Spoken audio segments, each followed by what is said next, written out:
Nós, então, entrando na reunião, como habitualmente é feito, Dr. Lucas Matos Fernandes, que está coordenando o transplante de pulmão aqui na nossa disciplina, ele vai nos apresentar uma aula sobre esse tema. Então, Lucas, a palavra é sua e parabéns aí pelo trabalho. Bom dia a todos, obrigado pelo convite de mostrar essa aula aqui nesse fórum. Acho que é uma iniciativa muito legal desse grupo do Alumni e acho muito importante participar desse fórum, inclusive.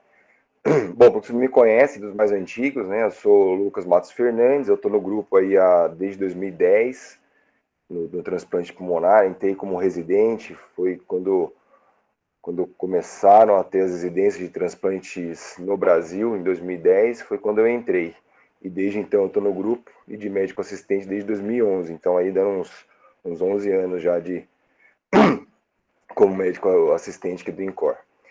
Hoje eu vou falar sobre transplante pulmonar pós-Covid, que é uma doença que está um pouco na moda aí nos últimos 2 anos, né, por conta da pandemia, e que acredito que logo com a vacinação que tem sido extensamente acontecida, não deve durar muito mais também. Vamos lá. Então, primeiro, o impacto da pandemia no mundo.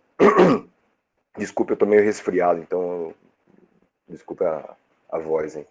O impacto da pandemia no mundo, né, o total de casos deve estar passando aí os seus 250 milhões de pacientes já com Covid, né, com mais de 4 milhões e 800 mil mortes, e a vacinação que está aumentando a cada dia. Ali a gente vê que tem mais de 6 bilhões de doses administradas no mundo já, desde o início da vacinação. No começo da pandemia, no final de 2019, começo de 2020 aqui no Brasil, o impacto sobre as cirurgias eletivas e urgências caiu muito, tanto pelo desvio de profissionais, desvio de recursos, leitos hospitalares, né, tudo foi desviado para o tratamento da pandemia. E as cirurgias foram deixadas em segundo plano, a não ser alguma cirurgia de emergência. No Brasil isso não foi diferente, a gente vê que o número de casos é muito significativo. Lembrar que esses números eles podem estar sujeitos a falhas por conta de diagnóstico, ainda mais em países de menor porte, né, o Brasil entre eles, em regiões mais distantes. Mas o impacto sobre as cirurgias, acho que como todos nós cirurgiões sabemos, foi importante, pelo menos no começo da pandemia, até o início agora da vacinação em 2021. No serviço de transplantes, isso aconteceu da mesma forma, né? Todos os órgãos sofreram um pouco no começo da pandemia. A taxa de doadores efetivos, a gente compara 2019 com 2020, a gente vê que tem uma queda importante no número de doadores efetivos, uma queda de 12%. Aqui no Sudeste a queda foi um pouco menor de doadores efetivos, mas o doador efetivo é aquele que doa pelo menos um órgão, não necessariamente que tenha doado os pulmões. E a taxa de transplante pulmonar caiu 38%. Tá? Aqui no estado caiu um pouco menos, tendo em vista que o nosso estado é o que mais transplanta no Brasil, mas ainda assim retrocedem essas taxas de 2011. Nesse período, novos protocolos foram feitos, né, e sugeridos pela International Society, e a gente adotou também esses protocolos, entre eles a dosagem de PCR nos doadores, para mitigar a chance de encontrar algum doador com Covid positivo, e a tomografia de tórax, que não é tão específica do Covid, mas ela tem uma sensibilidade muito grande por conta do vidro fosco. Então a ideia de tentar transplantar um órgão sem Covid era muito importante, e por isso também a queda no número de transplantes ocorrido no ano passado. Com isso, o aumento da mortalidade na lista de espera é sempre uma preocupação, e de lá para cá algumas priorizações acabaram sendo feitas no sentido de tentar diminuir essa mortalidade na lista de espera. Então aqui a gente vê o número de transplantes no Brasil, esses dados são da BTO, vemos que ao longo do tempo ele vem crescendo devagar, mas vem crescendo, e o ano passado caiu quase pela metade, aí, pelo menos 38% no número de transplantes pulmonares no Brasil.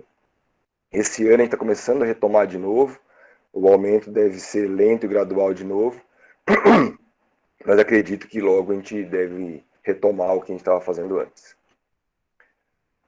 Em relação ao Covid propriamente dito, e a ECMO, que é uma terapia de substituição pulmonar, no caso da venovenosa, desde o início da pandemia, os sintomas respiratórios e a SARA que o Covid leva, a ECMO sempre foi uma ferramenta olhada no final do protocolo de tratamento de SARA, né? Primeiro o paciente é entubado, ele é curarizado, é pronado várias vezes, tal, mas quando não há resposta às medidas iniciais, isso desde o Caesar Trial, a ECMO é uma ferramenta que pode ser utilizada.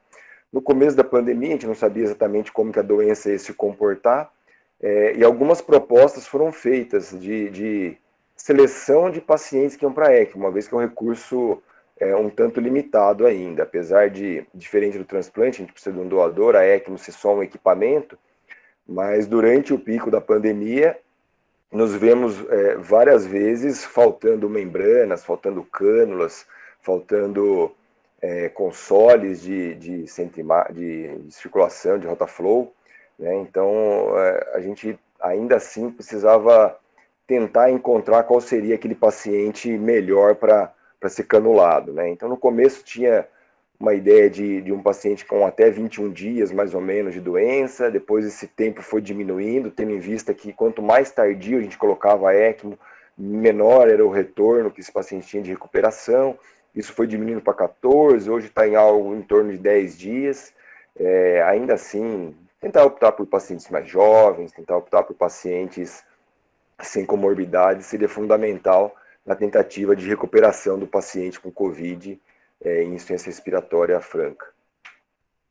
Aqui alguns números da ECMO ainda, né? Então a gente vê que apesar da ECMO, pelo menos 50% aí de mortalidade, mesmo com o uso dessa terapia, aquela faixa inicial aqui no começo das cores, aqui são os que foram embora, né, saíram do hospital, e a gente tem aqui no meio uma pequena faixa de pacientes que ainda estão hospitalizados, né, e que ainda estão em ECMO. Então, aqui dentro dessa faixa ali, a gente viu que tinha umas 10 mil pessoas que foram colocadas em ECMO, tem uns 5% que ainda se encontram hospitalizados, e desses, muito provavelmente, menos de 1% devem ser candidatos ao transplante. Mas quanto tempo que a gente deve esperar por isso, né? Quais seriam um parâmetro adequado para a gente julgar que a doença ela não teria mais recuperação, mesmo deixando o pulmão em repouso? Esse aqui é um relato de caso chinês, de agosto desse ano, mostrando um paciente que ficou 101 dias em ECMO, né, uma ECMO prolongada. Era um paciente de 61 anos, com hipertensão arterial e hepatite crônica. Foi trocada a membrana dele 6 vezes, ele foi tracostomizado bem tardio, e foi colocada a ECMO já no 6º dia, depois da intubação. Ainda assim, ele, depois de muita reabilitação, ele conseguiu ser decanulado com 111 dias, e internado por 218 dias. Na nossa experiência, a gente teve alguns pacientes também tardiamente decanulados. Eu acho que o que a gente teve mais tempo aí foi um que ficou 77 dias em ECMO, mas mostrando que apesar da fibrose que a doença desenvolve, e aqui a gente vê a tomografia dele depois da alta, de acompanhamento, que apesar da fibrose que a COVID traz ao pulmão, ainda assim existe uma chance de alguma recuperação e o paciente não precisar de um transplante pulmonar, que seria uma terapia de exceção, provavelmente. O transplante pulmonar ele veio como uma opção terapêutica na insuficiência aguda pelo Covid já desde o começo da pandemia, né? Então a gente vê um artigo chinês no começo da pandemia, fevereiro, março do ano passado, foi quando a doença estava chegando aqui no Brasil ainda, mas mostrava os primeiros relatos de transplante pós-Covid, uma doença nova ainda, sem muito conhecimento ao respeito, muita pergunta ainda a ser respondida, mas ainda com poucas respostas. Ainda assim foram feitos 3 transplantes pulmonares na China. Um deles com um óbito já no primeiro pós-operatório. A gente vê aqui algumas tomografias e radiografias dos pacientes antes do transplante. A gente não tem aqui as imagens do pós-operatório, mas veja como os pulmões estavam bem acometidos. Alguns deles, igual esse primeiro, ainda numa fase provavelmente muito inicial da doença, muito vidro fosco, pode ser até que houvesse alguma recuperação, mas igual eu falei, ainda muita pergunta existia e poucas respostas se tinha naquela época. E aqui as características demográficas desses 3 casos que foram transplantados. Pacientes um pouco mais velhos, né? O primeiro 66 anos, o segundo 58, o terceiro 73 anos. O índice de massa corpórea aí dentro de uma faixa indicativa ainda de transplante pulmonar, todos eles em ECMO veno-venoso e todos eles com necessidade de ECMO veno-arterial durante o transplante. O primeiro paciente morreu no primeiro pós-operatório, o segmento desse segundo foi de 22 dias e o terceiro também, o segmento foi de 12 dias, com desfecho de mortalidade nos 3 casos. Bom, em outubro de 2020, tendo em vista que alguns transplantes já tinham sido feitos no mundo, o grupo de Toronto, ele publicou um editorial no Lancet para a gente ter uma ideia de quanto considerar o transplante pulmonar em Covid. Tudo ainda é um pouco novo, né, e alguns transplantes estavam sendo acontecidos no mundo, porém aqui eles colocam 10 pontos que deveriam ser seguidos, né, uma sugestão que eles deram. Desses pontos, a grande maioria são aqui só traduzido, né?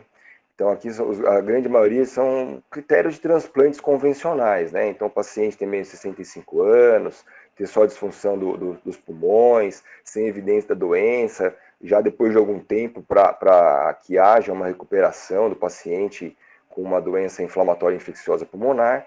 Mas tem 2 itens aqui embaixo, esse 9 e esse 10, que acho que são bem interessantes e que levam a algumas discussões até éticas, né? Então, o centro transplantador tem experiência em transplantes de alto risco e em ECMO, provavelmente, e o centro transplantador tem um acesso a um grande número de doadores e uma baixa mortalidade na lista.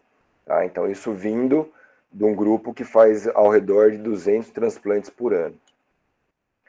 A partir daí, isso motivou ao Estado de São Paulo, a Câmara Técnica, né, a gente como um grupo estadual, a criar alguns critérios de aceitabilidade para avaliação desses pacientes com insuficiência respiratória pós-Covid. Então, em abril, a gente teve algumas reuniões para procurar quais seriam os pontos mínimos para que esse paciente deveria chegar para a gente poder pensar em transplantes para esses pacientes, uma vez que alguns casos iam cronificando nos hospitais internados. Tá? Então, o primeiro deles é o PCR para o COVID, está negativo, com pelo menos 24, 48 horas de intervalo, e pelo menos uma delas ser do trato respiratório inferior. A idade menor que 65 anos, no começo até a gente tinha sugerido que a idade fosse menor que 50 anos, por conta da curva de sobrevida. A gente sabe que pacientes menores que 18 anos e maiores que 50 anos, eles têm mais chance de mortalidade pós-transplante no geral. Mas como a idade de corte de transplantes no nosso estado está em torno de 65 anos, a gente preferiu manter a idade menor que 65 anos. A irreversibilidade do quadro pulmonar, então pelo menos 6 semanas do início da doença, e se tiver em ECMO por pelo menos 4 semanas.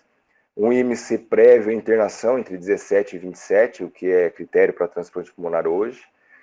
Estabilidade hemodinâmica, então ele não pode estar com drogas vasoativas, pelo menos não em dose alta. A gente sugeriu que fosse uma noradrenalina dose muito baixa, né? Aquele paciente acamado, crônico, que já passou por diversas injúrias durante a internação, mas ainda assim, sem mostrar uma disfunção cardíaca importante.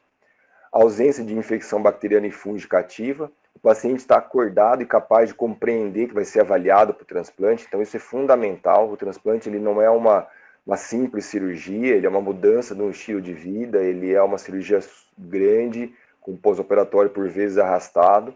Então o paciente está acordado, poder discutir o transplante e como é essa sobrevida depois é muito importante. A avaliação e aprovação do serviço social, ausência de tabagismo, ausência de vícios.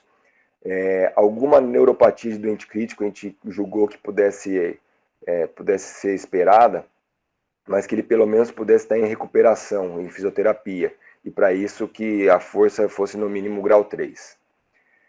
A fração de ejeção do ventrículo esquerdo maior que 50% e um eco transesofágico sem vegetações ou anormalidades anatômicas, uma vez que existe a chance de vegetações e endocardite em pacientes com ECMO prolongado. Um cateterismo cardíaco, quando for necessário, em pacientes com mais de 50 anos e que não tenha nenhuma doença que não possa ser tratada percutânea. Ausência de disfunções orgânicas outras irreversíveis, inclusive renal, o clínice de creatinina maior que 40 e não deve estar em diálise. Assinatura do termo de consentimento, né, pelo paciente ou pelo menos por algum parente que depois dessa conversa com o paciente, depois de toda a explicação para eles e para a família, e lembrar que a equipe transplantadora ela tem autonomia para contraindicar caso haja alguma piora ou que a gente encontre algum parâmetro clínico ou multiprofissional que o transplante não pareça adequado. Essas medidas, elas, apesar de parecerem o mínimo e parecerem relativamente simples de serem feitas, a gente se depara com um problema de reabilitação que ele não é tão simples, né? Então, a grande maioria desses pacientes crônicos, eles comumente estão acamados e eles estão, por vezes, curarizados, ainda mais os pacientes que estão em ECMO. Então, a equipe de fisioterapia ela foi provocada aqui para que criasse um protocolo e um sistema de reabilitação. Então, eles se reuniram, fizeram uma extensa revisão da literatura e montaram esse protocolo de reabilitação dos pacientes graves, principalmente os pacientes em ECMO. Isso dentro da UTI respiratória, foi onde a gente começou com esse programa de reabilitação e que se mostrou muito eficaz. Então, ele existe 5 fases, esse protocolo, isso aqui foi cedido gentilmente pelo Fábio, fisioterapeuta, eles vão publicar isso no futuro, agora, logo. E nessa fase inicial, ainda o paciente está sob uma sedação profunda, e a ideia é manter a mobilidade articular, evitar lesões, manter algum posicionamento no decúbito. Na fase seguinte, na fase 2, a sedação é uma sedação superficial, mas já começa a ter algum grau de movimentação ativa, né? Então, alguns movimentos assistidos contra a gravidade, sentar o paciente no leito, mesmo com uma sedação leve, até a seguinte fase, que é a fase 3, que aí o paciente já não está mais sedado, ele está com alguma analgesia, mas pelo menos não tem mais sedação envolvida. Então, a gente começa a fazer o ganho de força periférica, vencer a gravidade, controle de tronco, sentar na poltrona. A fase seguinte, que começa a ter ganho de força muscular, ortostatismo, marcha estacionária. E a fase seguinte, que seria a fase de ganho de endurance e início da deambulação. Então, o que a gente viu foi uma reabilitação de grande qualidade, né? Aqui a gente tem alguns pacientes nossos em ECMO pós-Covid, sentados, né? O outro ali fazendo exercício com peso, chegaram a fazer marcha estacionária, né? Então, tudo isso para manter uma reabilitação, o que é fundamental para o transplante ter sucesso no pós-operatório. Isso parece algo simples, mas como eu disse, não era algo habitual, era algo que até meio mito, né? Não mexer no paciente, cânula na femoral, mas tudo isso mostrou-se bem factível, uma vez que tem alguns cuidados, né? Na fixação das cânulas, atenção ao fluxo da ECMO, cuidado para não haver dobras na canulação. Toda vez que caía a saturação, eles regrediam um passo atrás, depois iam para frente de novo. Então, essa reabilitação ela foi fundamental no sucesso do pós-operatório. E por que a gente achou que era necessário acordar o paciente? Não só para a assinatura do termo de consentimento, como muitos acham, mas a gente sabe que o paciente com condições melhores, né, e acordado, eles têm menos chance de problemas no pós-operatório, né? Então, o melhor do condicionamento neuromuscular, diminui a taxa de infecção e possibilita essa conversão para uma ponte para recuperação, seja do paciente que vai recuperar o pulmão, seja do paciente que vai receber um transplante eventualmente. Então, todas as configurações de uma ECMO periférica, elas são passíveis de o paciente ser acordado e reabilitado. Tá? Então, a canulação femoral, que no começo era algo meio não podemos fazer por conta da cânula na coxa, na região inguinal, ela não é um impeditivo. Tá? Então, avaliar a possibilidade de extubação ou até mesmo traqueostomizar o paciente para que ele fique mais acordado e reabilitando da melhor forma possível. Inclusive, se ele pudesse alimentar via oral, isso é uma coisa de grande valia. E por que reabilitar em ECMO? Então, a gente tem esse trabalho aqui de Nova York, que ele pega 72 pacientes de 2007 até 2016, e que a ECMO era a ponte para transplante nesses pacientes. Foram transplantados 72, 40 pacientes, e a comparação entre os grupos que eram reabilitados com o grupo que não era reabilitado foi bem significativa. Tanto no uso de inotrópicos, então o paciente que era reabilitado, ele usou menos inotrópico, tanto durante a internação quanto no pós-operatório, e a deambulação da ECMO, ela fez com que os pacientes estivessem melhor para serem mais transplantados. Então, os pacientes que deambulavam em ECMO, 80% foram transplantados, contra um grupo que ficava só acamado, que foi transplantado só 56%. Mostrando como essa reabilitação e acordar e manusear o paciente é fundamental para o sucesso da cirurgia. Então, partindo para a parte do intraoperatório, né, resolvidas as partes clínicas e parte de reabilitação, vem a parte fácil, né, que é a parte cirúrgica. Fácil não era muito também, mas pelo menos agora a parte que a gente pode trabalhar em cima. Então, o preparo desses pacientes o preparo é feito de uma forma convencional, o uso de tubo seletivo, né, aqui no caso mostrando ali que tem um curativo no pescoço, era um paciente que tinha uma traqueostomia, mas da mesma forma a gente pode perceber que o tubo seletivo ele dá para ser colocado. Além do tubo seletivo, a monitorização invasiva com catéter venoso central, 2 pressões arteriais invasivas, uma radial e uma femoral, bis, eco transesofágico, o Swan-Ganz, que no caso aqui está na subclávia, né? O catéter central está na jugular esquerda. Então toda a monitorização invasiva, conforme um transplante habitual, ela é feita. A abertura é feita no 4º e 5º espaço intercostal, uma incisão em clamshell, que é a incisão clássica do transplante, e o coxim sobre as escápulas para melhorar a exposição. A estratégia intraoperatória foi o uso de ECMO, os pacientes já vinham, todos os pacientes nossos estavam em ECMO, na verdade, uma ECMO venovenosa periférica, mas foi necessária a colocação de uma ECMO veno-arterial central, tanto por conta da oxigenação do paciente no intraoperatório, quanto para melhor hemodinâmica, uma vez que todos eles tinham hipertensão pulmonar bem importante no momento da cirurgia. Por que a gente manteve essa ECMO venovenosa, né? Então, o paciente não conseguiria ficar só com o ventilador, pelo menos até a gente colocar a cânula central. E depois de colocar a cânula central, a gente julgou que não ia ser interessante a gente voltar a parte infectada das cânulas externas, né, da cânula venovenosa periférica. Então, a gente ajustou o fluxo dessa ECMO venovenosa, mantivemos um fluxo mínimo só para que não houvesse trombose do sistema, e a canulação central que fez o grande serviço no intraoperatório com uma assistência hemodinâmica. Então, o intraoperatório decorreu com lise de aderências, né, o transplante de uma forma convencional, a pneumonectomia sequencial. Essa ECMO central ela foi monitorizada durante todo o tempo, né, pela equipe da circulação extracorpórea. Veja que adotamos uma estratégia de que o coração não pode ficar totalmente drenado, né? Então, um dos conceitos é manter esse fluxo pulsátil da artéria pulmonar para que o pulmão, o enxerto novo, ele seja bem irrigado pelo sangue. Uma vez que a gente corta as artérias brônquicas, a técnica de implante, essa irrigação ela é feita pela própria artéria pulmonar e pelas veias pulmonares. Então, a gente tirar todo o fluxo da circulação pulmonar não seria adequada para a isquemia dos cotos brônquicos. Então, a drenagem da assistência central não pode ser 100%, a gente mantém algo em torno de 40% a 50%. Outra coisa é que a ECMO ela permite a gente usar muito menos heparina. Por isso que a gente optou por uso da ECMO, não por uma SEC convencional. A ECMO, o circuito dela é todo heparinizado, né, e de uma membrana de polimetilpenteno, que ela é muito mais adequada para a passagem de sangue.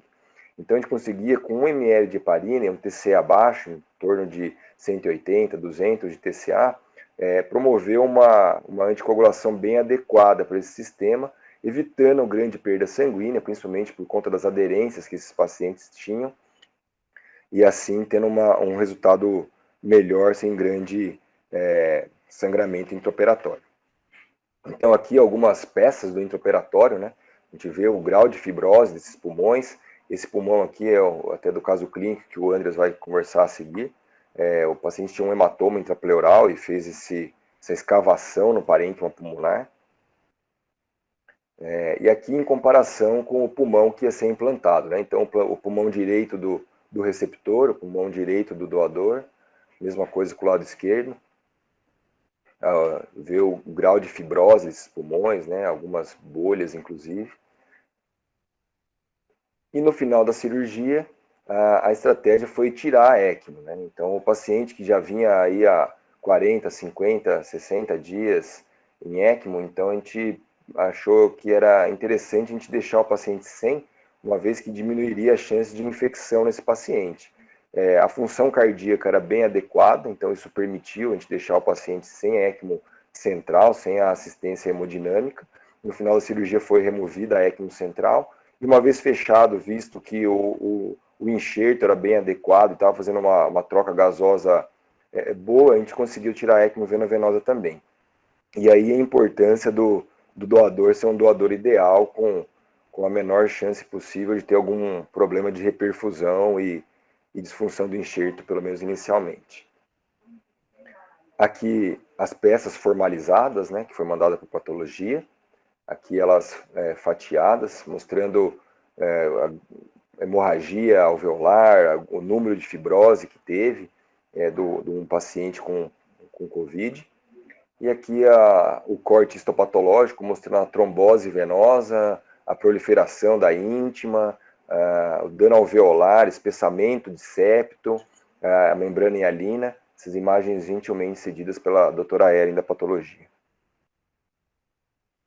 Bom, e aí, os resultados desses transplantes, né? Porque a cirurgia, ela parece algo até relativamente simples, não mudou muito em relação ao que a gente faria de uma fibrose pulmonar com algumas aderências, né, e tal. Mas e o paciente em si? Então, esse aqui é uma revisão que saiu no começo do ano, mostrando um período do final de outubro a dezembro de 2020, tá? Então, uma revisão bibliográfica feita e encontrado 21 pacientes naquela época, quando foi feita essa revisão. Hoje existem mais de 100 pacientes transplantados de Covid, mas com isso aqui a gente consegue ter mais ou menos uma ideia. Então, assim, a maioria foi sexo masculino, idade média de 55 anos, e vejo que 85% deles estavam em ECMO. Aqui são todos os casos, né? Então, essa mortalidade que eles colocam aqui é uma mortalidade em 30 dias. A grande maioria sobreviveu ao auto cirúrgico, né? A grande maioria dos transplantes bilaterais. O tanto de tempo que tinha de internação hospitalar na época do transplante. No começo era menos tempo de internação, depois foi ficando mais tardios, mostrando que alguns pacientes se recuperavam mesmo quando esperados para fazer o transplante. E agora, em setembro, dia 27 de setembro, o Grupo de Toronto publicou também a experiência deles, né? Então, por que eu coloquei isso aqui se são só 3 pacientes? Bom, o Grupo de Toronto hoje é o maior grupo de transplante pulmonar do mundo, né? Então, eles têm em média de 200 transplantes por ano. A pandemia caiu o número de transplantes que eles fizeram também, de 200 foi para 130 o ano passado. E ainda assim, eles fizeram só 3 pacientes pós-Covid. Tá? Todos em uso de ECMO veno-venosa e todos eles retirados após o transplante com uma sobrevida de 100%. Isso me faz pensar um pouco se um grupo do tamanho do Grupo de Toronto fez só 3 transplantes pós-Covid, se vale a pena a gente, com um número tão reduzido de transplantes que a gente faz aqui no Brasil, indicar o tanto que a gente está indicando esses transplantes de pós-Covid. Bom, aqui só para fechar a apresentação, vamos dar uma mostrada rápida dos nossos casos. Então foram 3 pacientes, né, 2 homens e uma mulher. A complacência pulmonar deles era muito baixa, né, 8, 6. Todos eles estavam em assistência circulatória. O tempo de suporte que eles ficaram até colocar em lista pré-transplante, né, o índice de massa corpóreo deles também era um pouco elevado, mas ainda assim dentro do aceitável. A injúria renal recuperada, né? Lembra que os critérios que a gente usava para colocar o paciente em lista, ele não podia estar em diálise, então eles tiveram os rins recuperados. O terceiro caso, inclusive, ele nunca precisou de diálise. Todos eles com germe multiresistentes, mas que foram tratados e que não existia evidência de infecção até o momento da cirurgia. Não existia disfunção ventricular, a pressão arterial da artéria pulmonar sempre alta, esses daqui não estão anotados, mas no intraoperatório a gente via que era alta a pressão da artéria pulmonar de todos eles. O tempo de espera em lista, né? O primeiro paciente ficou 8 dias em lista, a segunda 22, e esse terceiro, por conta do tipo sanguíneo dele e por conta de altos e baixos que ele teve durante a internação, acabou que ele ficou mais tempo na lista de espera. Mesmo depois de listado e priorizado, ele ficou quase 2 meses esperando por um órgão adequado para ele. O tempo cirúrgico, bem dentro do adequado para um transplante pulmonar, né? O tempo de fechamento de pele a pele de 550 minutos. Esse ficou mais longo por conta das aderências que ele tinha. Era aquele paciente que tinha um hematoma intrapleural e a cirurgia dele foi bem mais complicada que dos outros dois. Mas ainda assim, o tempo de isquemia dentro das 6 horas preconizada para os transplantes pulmonares. O tempo de sobrevivência pós-operatória, então todos eles tiveram uma sobrevida de 30 dias, de 100% a gente teve, porém 2 faleceram, um com 47 e um com 52 dias pós-operatório, decorrentes de sepse fúngica, depois de tantos antibióticos. Esse primeiro caso, inclusive, ele teve uma colicistite por VRE e teve uma perfuração de vesícula, então um caso muito grave, mas que o enxerto estava muito bom em todos os casos, mesmo depois dessa injúria toda que ele sofreu. Então aqui o primeiro caso, né, uma radiografia dele pré-operatória, né, veja que estava com drenos, ele tinha muito escape aéreo ainda, e tudo isso aqui levava muitas aderências. Foi trocada 2 vezes a membrana deles, ele ficou em ECMO 100 dias até o transplante. E esse aqui é o raio-x pós-operatório, né, veja que fica um pulmão bem adequado para esses pacientes uma vez transplantados. E o segundo caso, esse aqui é um raio-x pré-operatório, essa paciente ficou 74 dias em ECMO, teve uma troca de membrana, ela foi entubada com 20 dias, então já uma intubação tardia, uma paciente que foi bem grave, inclusive, e essa aqui é a radiografia dela de tórax de pós-operatório. A gente vê algumas marcas nesse raio-x, porque esse pulmão aqui era de um doador que era bem maior que ela, né? Era uma mulher pequena, e o doador, apesar de ser um doador ideal, era um doador masculino e precisamos fazer uma redução, com uma retirada do lobo médio e da língula, para que houvesse o fechamento adequado da caixa torácica. O terceiro caso eu não vou apresentar, o Andres vai conversar na apresentação do caso clínico, então eu vou deixar para ele, para a gente depois discutir o caso. Então, algumas considerações finais, né? Então, a pandemia, uma alta prevalência da doença, apesar dessa baixa mortalidade relativa que teve. A grande maioria evolui para a cura da doença. Os casos graves iniciais, sempre pensar numa ECMO como ponte para a cura, não como ponte para transplante. Uma pequena porcentagem pode se beneficiar do transplante como alternativa, uma vez que não há recuperação e o paciente não tem outras comorbidades.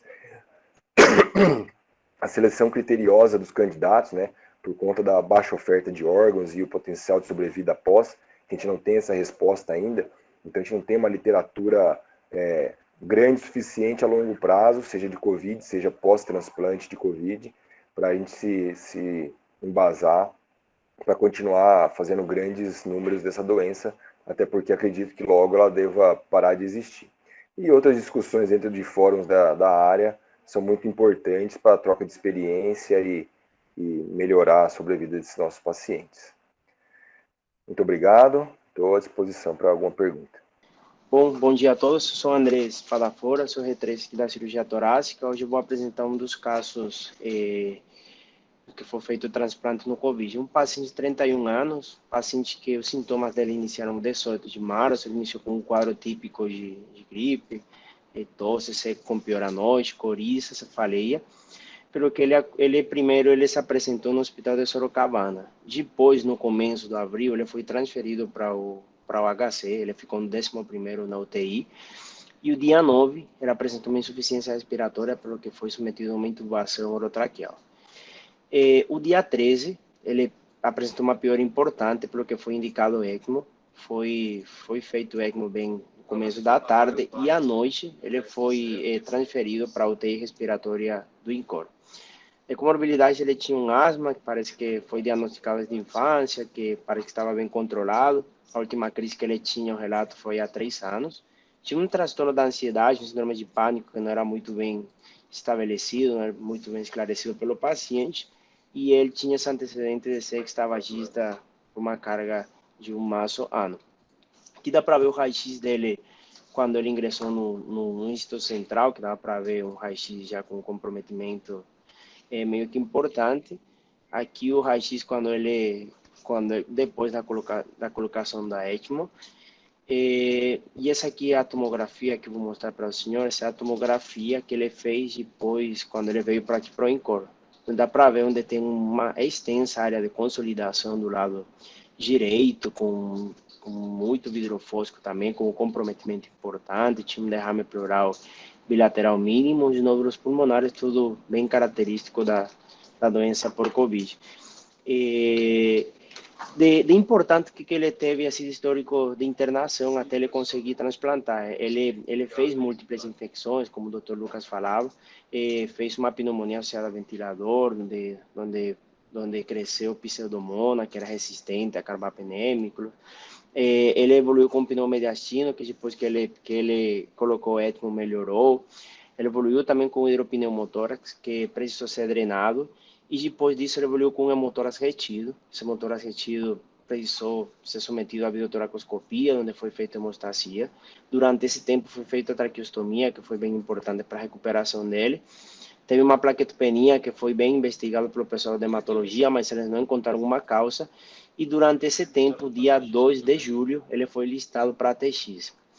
Além disso, ele demorou mais um tempo por causa dessas... Ele teve uma pancreatite aguda leve, fez uma neutropenia e teve também uma pneumonia associada a ventilador por cândida. Então, a indicação do TX dele ficou por essa pneumopatia terminal, que não tinha como se recuperar, o preenchimento dos critérios, como o Dr. Lucas comentou. E ele foi listado dia 2 e foi priorizado após a aprovação da Câmara Técnica, onde foi muito importante, eu acho que depois que ele foi listado, a reabilitação pelo pessoal da fisioterapia do UTI. Eu acho que isso foi bem importante para ele conseguir ter sucesso no pós-operatório. Depois, o dia 20 de agosto, ele foi submetido após 129 dias de ECMO. Após 1 mês e 18 dias de ter listado, ele foi submetido ao TX pulmonar bilateral. O doador foi um sexo masculino de 21 anos, que tinha tido um acidente vascular cerebral, tinha 5 dias de intubação e a relação PF foi de 407. A equipe foi o professor Paulo Pego, o Dr. Lucas Matos, o Dr. Luiz Gustavo Avidala, o Dr. Flávio, a Ivano, Samuel e a Evelyn. O transplante, então, foi bilateral sequencial, primeiro direita, depois esquerda, um tempo de isquemia de 300 minutos à direita e à esquerda de 360 minutos. Foi colocada a ECMO-BA central e já tinha também a AVV periférica prévia. O Dr. Lucas falava no intraoperatório, que foi um pouco difícil, foi que ele tinha muitas aderências pleuropulmonares à direita, que era onde tinha esse antecedente de ter submetido a essa videotoracoscopia.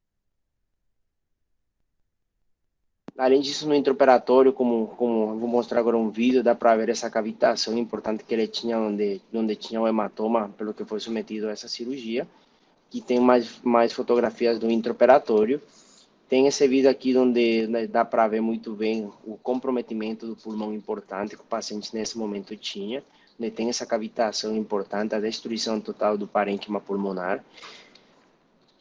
E na evolução pós-operatória, ele foi um paciente que ele conseguiu retirar o ECMO no intraoperatório, ele teve outras intercorrências, uma infecção do cateter periférico, também tanto da ponta da canula da ECMO, que cresceu uma pseudomonas multi-R resistente, também uma vancomicina resistente, teve um empiema também à esquerda, que cresceu um enterococo também, que tinha uma pseudomonas também meropenem resistente.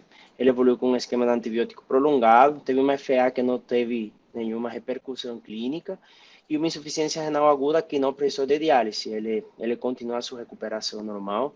Ele ficou internado no dia 20 de setembro, onde um mês depois ele foi dado de alta. Aqui está uma radiografia do pós-operatório final, dá para ver um raio-x praticamente normal. E muito obrigado pelo tempo. Parabéns, a apresentação foi ótima. As duas apresentações ótimas, foram bem claras, bem objetivas. Eu queria fazer só algumas ponderações e aí depois passo a palavra para o tempo que sobrar.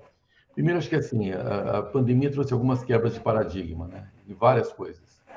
Então, por exemplo, a questão de reunião virtual, questão de congressos, aulas virtuais, como está sendo a nossa hoje, por exemplo, né? E isso é uma coisa que a gente considerava, nem considerava na prática, né? E hoje, por exemplo, reuniões, muitas vezes que a gente se deslocava para ir para lá, para cá, a gente viu que consegue fazer à distância. Em especial, muitas vezes a gente ia para uma reunião de meia hora, uma hora, pegava avião, viajava o dia inteiro para uma reunião presencial, que muitas vezes a gente consegue resolver hoje de outra forma. E o transplante também. O transplante, se a gente for olhar há muito tempo, no início do transplante, quando nós começamos a fazer transplante aqui no INCOR, tinha um conceito, isso está escrito em vários artigos, em vários livros, que o transplante de pulmão é um transplante ambulatorial. Quer dizer, na verdade, você deveria fazer do doente ambulatorial. Se o doente estivesse internado, aumentava muito o risco do doente, portanto, o doente sairia da fila. Isso já tinha sido antes da pandemia, já tinha mudado. Em alguns casos, já tinham sido feitos em doentes não só internados, como em UTI, eventualmente entubados, e muito eventualmente em ECMO. Então, acho que a pandemia trouxe, primeiro, disseminou muito o uso de ECMO, tornou o ECMO muito mais rotineiro para lugares em que se trata de doentes graves, e ao mesmo tempo, no transplante em si, questionou, quer dizer, o doente não só não é mais ambulatorial, como não é só internado, não é só de UTI, mas ainda está em ECMO com traqueostomia, e mesmo assim, uma parte desses pacientes foi para transplante. E um outro dado que eu acho bem importante, bem relevante, é a questão da reabilitação com ECMO. A gente já discutiu aqui muitas vezes que o doente em UTI, no Brasil como um todo, e talvez em boa parte do mundo, o doente em UTI significa o doente na cama, o doente parado, o doente na cama. Então, um doente que fica 4 meses na cama, ou qualquer um de nós, não precisa ser doente, põe qualquer um de nós acamado, deitado na cama da UTI, sem sair de lá por 4 meses. Vê o que vai acontecer com a gente. Quer dizer, a gente vai perder músculo, o intestino não vai funcionar direito, o pulmão não vai funcionar direito, a chance de infecção nosocomial é enorme. Então, quer dizer, imagina um doente que, além de tudo isso, já está com uma doença grave, que é o Covid, está com traqueostomia e está com ECMO. Quer dizer, se a gente não consegue reabilitar, obviamente a condição desse doente para qualquer coisa, e para uma cirurgia de um porte como o transplante é muito ruim. Então, acho que assim, o fato da gente começar a trabalhar a cabeça, e isso vale assim, em menor escala, não só para doentes de transplante, mas para doentes de qualquer doença, de qualquer operação, que fique mais tempo acamado por qualquer motivo que seja, dizer, o fato de tirar ele da cama, de reabilitar, isso é absolutamente fundamental para agilizar. A gente já conversou isso várias vezes sobre doente de transplante, mas vale, como eu falei, para qualquer doença. Que o doente tem muita complicação abdominal ao longo dos anos, ao longo de últimos anos.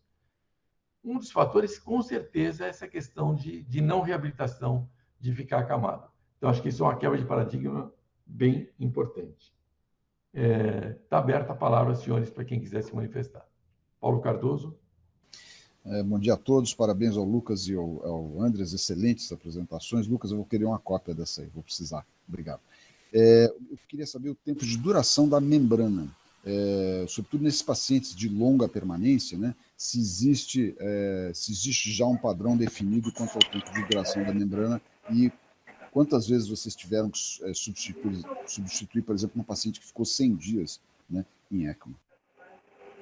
Assim, o fabricante, ele fala que o tempo de duração da membrana seria algo em torno de 2 semanas. Isso seria o liberado, o protocolado.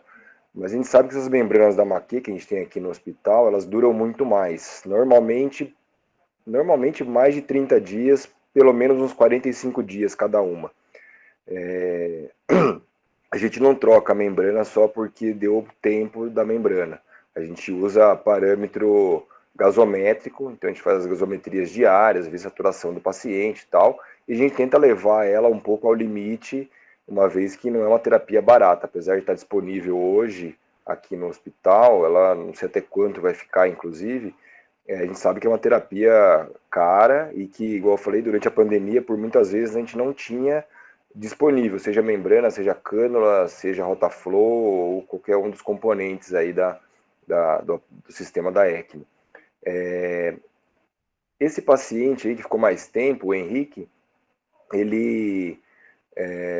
gente trocou a membrana dele, se eu não me engano, 3 ou 4 vezes, mas teve 2 vezes que ela trombosou, o que é bem estranho, porque não é normal essa membrana ela trombosar com facilidade, e depois de uma semana ela estava trombosada, a gente teve que trocar ela mais de uma vez por conta disso. Mas normalmente elas duram fácil aí 1 mês e meio. Em termos de... vocês não usam anticoagulação nenhuma ou usam algum tipo de anticoagulação durante esses períodos longos de membrana? Usa sim, Paulo. A gente usa a heparina, tá? Então a gente tem vários protocolos de heparinização, seja pelo TTPA, seja pelo 10A, seja pelo TCA, cada lugar faz de um jeito. No intraoperatório a gente costuma usar o TCA, que classicamente é algo entre 180 e 220, o TCA, para canulação da ECMO. Isso a gente usa também no momento da canulação. Em pacientes que têm algum sangramento ativo ou alguma plaquetopenia muito importante, a gente tende a tirar essa heparina, e a membrana, mesmo assim, ela consegue aguentar bem. Provavelmente ela não vai aguentar o tanto que ela aguentaria heparinizado, mas ela consegue passar alguns dias sem um prejuízo muito grande. Formam alguns trombos menores, mas ainda assim ela continua funcionando. Tá bom. Algum outro comentário? Fala, Paulo. Se não tiver mais ninguém para comentar, eu queria fazer um comentário final rápido, que o Lucas falou que é bem interessante, né? Usando entre 180 e 200 segundos de tempo de coagulação ativado, né? Nós usamos isso nos transplantes lá nos anos 80 e 90, né? Porque, sobretudo os transplantes duplos, que precisavam, às vezes, de bypass, etc., os pacientes tinham muita complicação hemorrágica pós-operatória. E se usava, na época, uma membrana que não é membrana de ECMO, um oxigenador chamado Maxima, que era um oxigenador de membrana de segunda geração, eu acho que era o tataravô das membranas de hoje, com muito pouca complicação de coagulação. Então, é bem interessante como esses conceitos voltam no transplante, né? Então, estamos aí hoje usando membrana com 180 a 200 de tempo de coagulação ativado. Muito legal. Bom, pessoal, acho que estamos no horário. Parabéns, Lucas, pelos casos e pela apresentação, pelo trabalho. Parabéns, Andrés, pela apresentação bem boa, bem objetiva.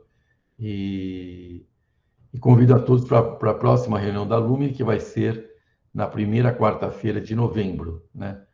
Um abraço a todos e boa semana. Um abraço.